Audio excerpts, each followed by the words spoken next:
السلام عليكم ورحمة الله وبركاته. نصيحة لكل زوج، نصيحة لكل زوجة.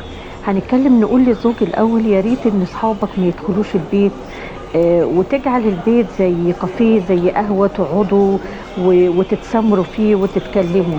البيت ليه حرمته، البيت ليه واحدة ست ممكن عايزة تبقى براحتها هي وولادها ويقعدوا. وكمان في حاجة مهمة من القصص اللي جات لي النهاردة. يعني حاجة فعلا بأمانة تخلي الواحد يقول مفيش أمان، مفيش أمان في الدنيا.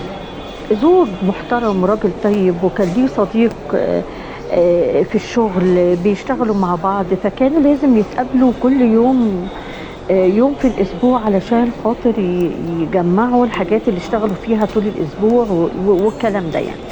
فالزوجة بتقول أنا كنت الأول عادي بقدم لهم الحاجة وبدخل أشوف أنا هعمل إيه والكلام ده.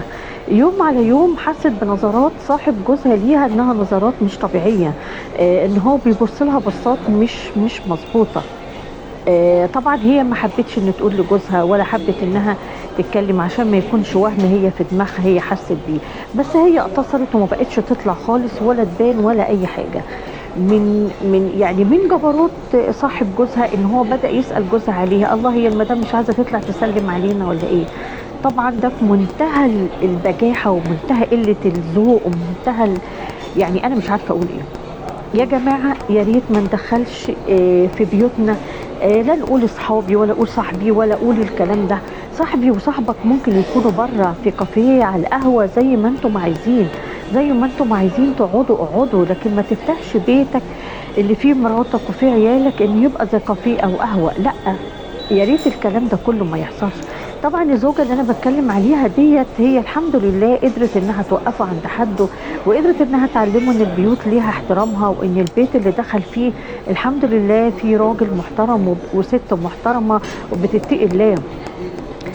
اللي انا عايزه اقوله لحضرتك ان هي يعني عملت معاه فعلا اللي خلته ان هو يحرم، وان هو ما يستجريش ان هو يتكلم معاها تاني ولا يبص لها. هو طبعا مش كل ست هتبقى كده ومش كل واحده هتبقى كده. انا بقول لكم حاولوا كنوا في بيوتكم، حاولوا قفلوا بيوتكم، بلاش ان البيوت تبقى متاحه لكل اللي داخل واللي خارج. انا ما اعرفش نوايا الناس ايه.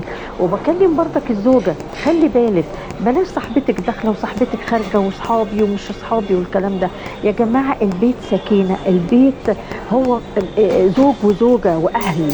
انا ما ادخلش اي حد بيتي وما افتحش الباب لاي حد. انا ما اعرفش اللي جاي لي ده هو ناوي لي على ايه ولا نيته فيها ايه. عايزين نتقابل بره في مكان ونقعد فيه ونخلي بيوتنا مقفوله. استروا بيوتكم، اقفلوا عورات بيوتكم. يا ريت ان احنا نسمع الكلام ده، ويا ريت ان احنا نتعظ، ويا ريت ان احنا نقول كل واحد يخلي باله من بيته ويخلي باله من مراته، وكمان الزوجه تخلي بالها من زوجها. دي امانه ورب